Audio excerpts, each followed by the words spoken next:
তো অন্য কোনো চাকরির পিছনে না ছুটে মামা এই কৃষিকাজের পিছনে কি জন্য আসলেন? কৃষি আমার ছোটবেলা থেকে কৃষির প্রতি একটা ভালোবাসা অন্যরকম। আচ্ছা, মাটি সবাই কিন্তু কাউকে- কৃষি কাজ করতে চায় না। হ্যাঁ, করতে চায় না, মাটি কাউকে মানে করে না, নিরাশ করে না। মাটির সাথে লেগে থাকলে কিছু না কিছু হয়। জি, আমি ভালো দেখছি, কিছু পাওয়া যায়। আমার এই অনেক জায়গা হাফ কেজির কাছাকাছি না, হাফ কেজি। এই যে হাত দিয়ে দেখেন কত যাক, অনেক সুন্দর একটা বেগুন হয়েছে অনেক। তো এই যে আমার এই মামা হয়েছে পড়াশোনা করতো, তো এই যে এগুলা খিরে গেছে। ছোট যেটা খিরাই বলে, হ্যাঁ এইটা আছে এখানে, আমি ঝাগা করব, মাচা তৈরি করে দেব। হ্যাঁ, এই যে চটি গাইরা নিছে। এর সাথে ছিল সাথী ফসল ধনিয়া, ধনিয়া ছিল, তারপর আছে মেথি শাক।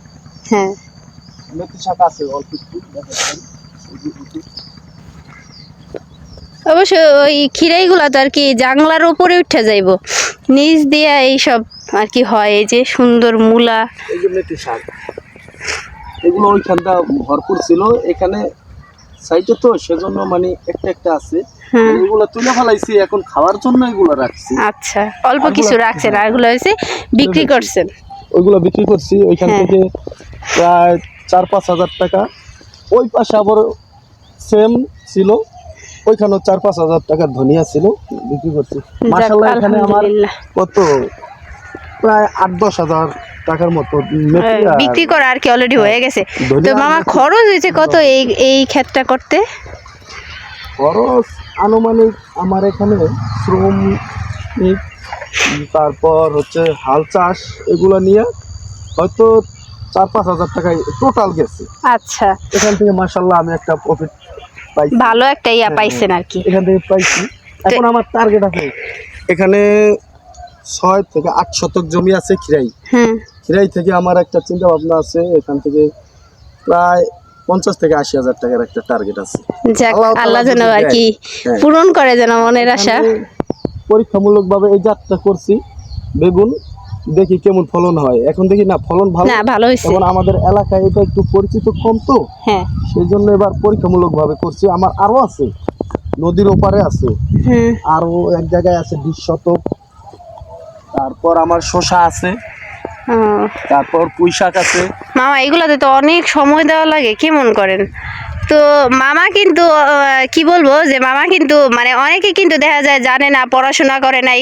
আগে এরকম একটা ছিল যে যারা পড়াশোনা না করে, কোনো কাজকর্ম ঠিকভাবে বাইছে নিতে পারে না, পরে কৃষি কাজ করে। কিন্তু মামার ক্ষেত্রে একেবারে অন্যরকম, কারণ হইতেছে মামাই কিন্তু পড়াশোনা জানা, মানে শিক্ষিত একটা ছেলে। এর পিছনে মামা অনেক পরিশ্রম দেয়, বলার মতো না। তো পরিশ্রম ছাড়া জীবনে কেউ ভালো কিছু আশা করতে পারে না। অনেক খাটাখাটনির পরে এই যে আল্লাহ যাক দিছে, ভালো হোক, তার কষ্টের ফলন যেন খুব সুন্দর হয়, ভালো হয়, যাতে এই কষ্টগুলা মনে না থাকে যে না এত কষ্ট করে এগুলা করছি, এগুলা এরকম হইলো, তা যেন মনের ভিতরে না হয়। যাক, আল্লাহ অনেক ফল দেখ এই গাছগুলাতে, অনেক সুন্দর হোক গাছগুলা। এই যে এই বেগুন গাছ বলেন বা সবজি জাতীয় যে কোনো গাছে অনেক পরিশ্রম দিতে হয়, পরিশ্রম ছাড়া ভালো কিছু আশা করা যায় না। তো এই যে দেখেন এইগুলা আসলে যারা এই কাজগুলা করে তাদের আর কি যখন গাছে ফল আসে, ফল ধরে, তখন তাদের আর কি অন্যরকম একটা ভালো লাগা কাজ করে। দেখেন এই যে অনেক পরিশ্রমের পরে ভালো কিছু আশা করা যায়। এই যে খুব সুন্দর সুন্দর বেগুন ধরছে, এই যে প্রত্যেকটা গাছে আল্লাহ দিলে। মামা এগুলা বাদ দিয়ে দিয়ে চটি বাদ দিয়ে দিবেন না? প্রত্যেক গাছে গাছে তো দিবেন না? হ্যাঁ, একটু বড় হইব যখন, তখন আর কি চটি চটি বাদ দিয়ে দিব, যাতে গাছগুলা বেগুনের ভারে জানি হেলা না পড়ে। যাক,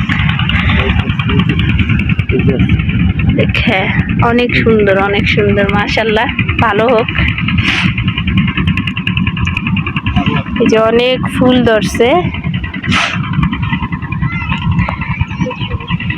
এই যে এগুলা যে মানে আলগা আলগা করে দিছে। আমি ওই যে কিছু গত সপ্তাহে বগুড়া গেছিলাম, আমার মামা শ্বশুর এমন বেগুন ক্ষেত করছে, হ্যাঁ অসুস্থ হয়ে গেছে এখন। আর এই যে এরকম ভাবে সিরিয়াল সিরিয়াল করে আলগা করতে পারে নাই, গাছগুলা পরিষ্কার করে নাই, যার জন্য ওরকম ভালোভাবে হয় নাই।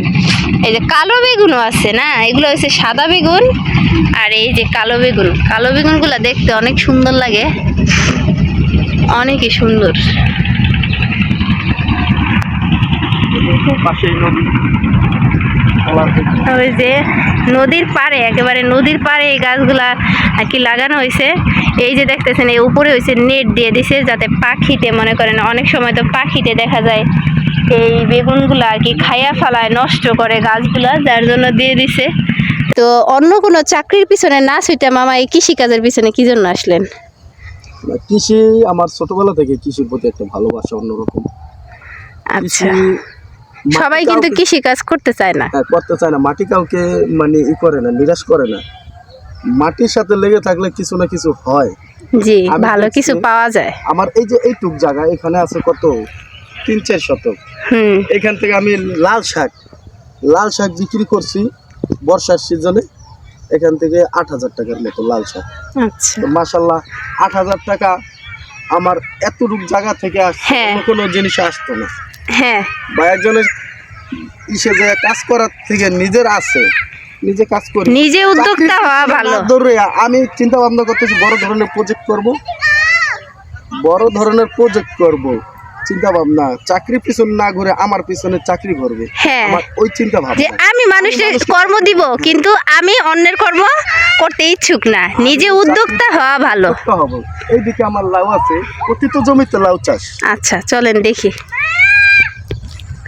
তা আজকে মামা দেখাইবো কি লাউ চাষ করছে। এটা প্রতিটা জমিতে আমার লাউ চাষ। আচ্ছা, যেমন এটা নদীর পার, একেবারে নদীর পাড়ে।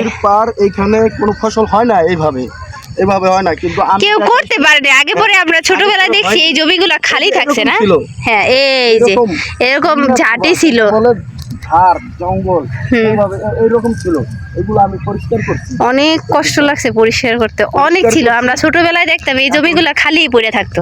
মাশাআল্লাহ আমার লাউ গাছ ভালো, এই যে লাউ গাছ চাষ করছি, দেখা যায় আমারও কিছু ইনকাম হলো, পাশাপাশি একটা দেখার একটা সুন্দর অন্যরকম পরিবেশ হয়ে গেছে। এখানে খাবারের চাহিদা মেটাতে পারতাছি, আমারও ইনকাম হইলো। হ্যাঁ, প্রত্যেকটা জমি যদি না পড়ে থাকে আমি এইভাবে করছি, একবার নদী পর্যন্ত নিয়ে গেছি, পানি পর্যন্ত, এর থেকে আবার নিচে যাস, ওইখানে আবার ধান লাগাবো। আচ্ছা, নিচে কোনো জায়গায় একদিনও রেখে দেবো না। ঠিক আছে।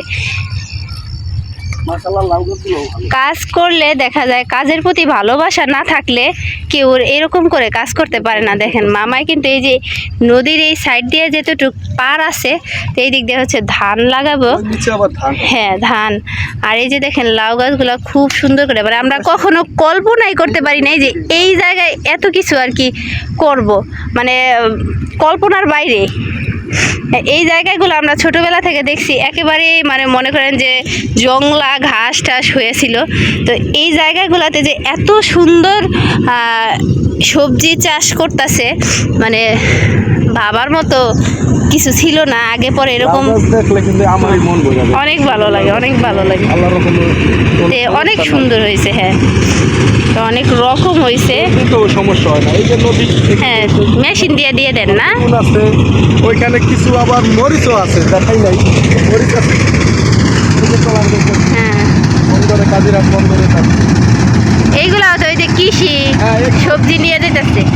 এগুলো পদ্মার ওপার, পদ্মার মাঝে একটা চর আছে, এটাকে বলে চিকার চর।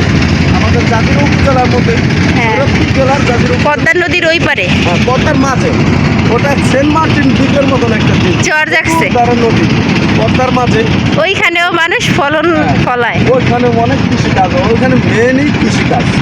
এই যে কলার ভর্তি যাইতেছে আপনার, বেগুন যাচ্ছে, তারপর কাঁচামরিচ, এগুলা কাজিরহাট বন্দরে যাচ্ছে। যাক মামা, আপনি অনেক কষ্ট করছেন এই ফসলগুলা ফলানোর জন্য। আল্লাহ জানি আপনার মনের আশা পূরণ করে। আমার দেখা অনেক ভালো লাগতেছে, মানে বলার মতো না যে এত সুন্দর কইরা আসলে মানুষ কিছু করতে পারে। তো পরিকল্পনা থাকলে, ইচ্ছা থাকলে মানুষ ধীরে ধীরে ধাপে ধাপে আগাইতে পারে। তো মামারে দেখা মানে আমি, বড় ধরনের কোনো একটা কৃষি, যাক আল্লাহ যেন ইয়া করে। তাও আপনি যা কিছু করতেছেন মানে সব কিছু পরিপাটি সুন্দরভাবে। এমনি তো চাকরির জন্য ট্রাই আছে, তারপরও যদিও চাকরি করি, তারপর আমার কৃষির সাথে থাকবো ভালোবাসা, কারণ যাক, কৃষি মানুষকে নিরাশ করে না। যদি এটার পিছনে শ্রম দেওয়া হয়, এটা কিছু একটা দেয়। হ্যাঁ, ভালো কিন্তু কিছু আশা একজনের করা যায়। পিছনে ঘুরলাম, একটা রাজনীতিবিদের পিছনে ঘুরলাম, আজকে সে আছে কাল নাই, নাই, তার তখন আমার অবস্থাটা কই যাইব। কিন্তু কৃষি এটা জমিনের পিছনে দিয়ে রাখলে হ্যাঁ, জমি কিছু না কিছু দেয়।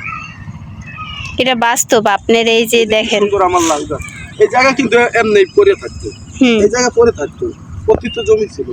আমি এই যে লাউ গাছ করছি, মাশাআল্লাহ আমার লাউ গাছ খুব ভালো হয়েছে। হ্যাঁ, তো এটার পাশাপাশি আবার এই দেই আমি, এটা পরিচর্যা আছে অনেক, অনেক খাটাখাটনি আছে। পরিচর্যা আছে। তো পরিচর্যার ফসল আল্লাহ তাআলা দিছে, এখন বাকিটা আল্লাহর ইচ্ছা। হ্যাঁ, ফলনের দিকে, দামের দিকে, তো দাম যাই হোক, নিজে ফলানোর একটা জিনিস, নিজের হাতে। খায়, খাওয়া, বিক্রি করা মানে অন্যরকম একটা ভালোবাসা, ভালোই লাগে।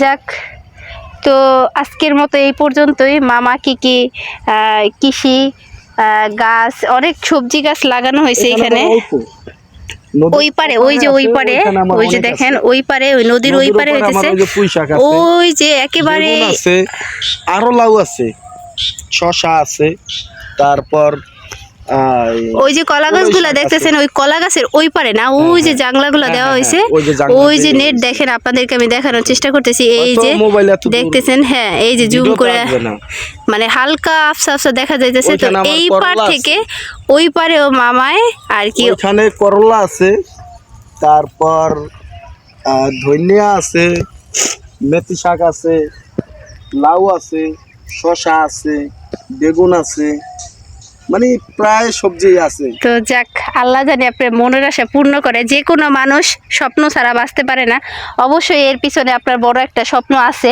তো আল্লাহ যেন পূরণ করে, ভালো রাখে, কখনো যেন এই দিক থেকে ক্ষতিগ্রস্ত না হন। আল্লাহ রহমত নাজিল করুক, সব কিছু সুন্দরভাবে করার তৌফিক দান করুক। তো গাইস, আজকের এই ভিডিওটি এই পর্যন্তই। আপনাদের সাথে দেখা হবে আগামী দিনের নিত্য নতুন ভিডিও নিয়ে।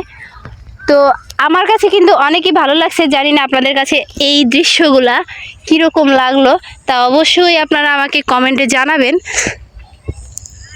এই যে, তো এখন হচ্ছে আমরা চলে যেতেছি বাড়ির দিকে। তো যাক, আর আমার এই ভিডিওতে যদি কোনো ভুল ত্রুটি হয়ে থাকে অবশ্যই ক্ষমা দৃষ্টিতে দেখবেন। আর আমার এই মামার জন্য অনেক অনেক বেশি দোয়া রাখবেন, যাতে উনি খুব সুন্দরভাবে ওনার নিজের লক্ষ্যে পৌঁছাতে পারে। তো গাইস, আজকের মতো এই পর্যন্তই। আল্লাহ হাফেজ।